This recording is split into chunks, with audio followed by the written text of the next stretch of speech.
غزہ میں جو ظلم ستم ہو رہا ہے، غزہ پر جو قیامت برپا ہے، اسے الفاظ میں بیان کرنا بے حد مشکل ہے۔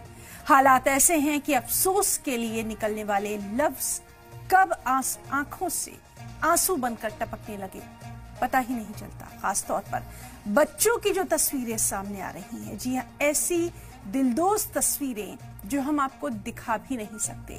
ان تصویروں کو دیکھ کر یہی محسوس ہوتا ہے کہ جن لوگوں پر یہ ظلم و ستم ڈھایا جا رہا ہے، خود ان پر کیا گزر رہی ہوگی۔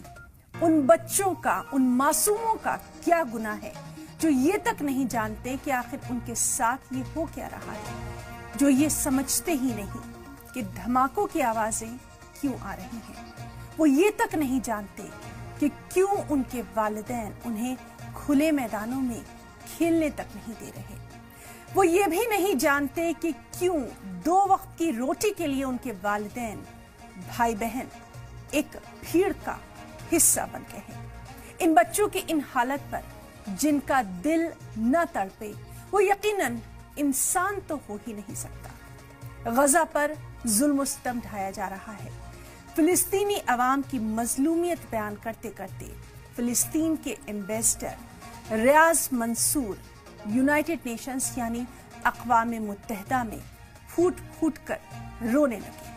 انہوں نے غزہ کی بے بسی بیان کرتے ہوئے کہا کہ معصوم بچے بھوک اور پیاس سے تڑپ رہے ہیں، مر رہے ہیں۔ بے یار و مددگار مائیں اپنے بچوں کو اپنے کلیجے سے لگائے روٹی اور پانی کی تلاش میں در در بھٹک رہی ہیں۔ یہ درد برداشت کے باہر ہے اور بنجامن نیتنیاہو کو تو اس کی کوئی فکر تک نہیں۔ UN میں بولتے ہوئے منصور نے کہا، فلسطینیوں کی اس حالت کو کوئی عام انسان ہرگز برداشت نہیں کر سکتا۔ آگ اور بھوک فلسطینی بچوں کو لگاتار نگل رہی ہے۔ انہوں نے کہا، کوئی بھی وجہ فلسطینیوں پر حملے کو جائز ٹھہرا ہی نہیں سکتی۔ ہم بھی بالآخر انسان ہیں، ہمیں اپنے ملک پر فخر ہے، ہمیں بالکل ویسے ہی عزت ملنی چاہیے جیسے باقی سبھی کو ملتی ہے۔ سوال یہ ہے کہ آخر دنیا کب اس درد کو سمجھے گی؟ آخر کب حالات کو قابو میں کیا جائے گا؟ کیا اللہ کے نام پر ملک چلانے والے اس زخم کو کبھی بھر پائیں گے بھی؟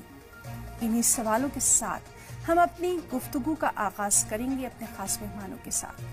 پہلے ہم آپ کو ریاض منصور کی وہ بائٹ سنواتے ہیں جس نے ہمیں آج اس بے حد حساس مدعے پر بات کرنے کا حوصلہ دیا۔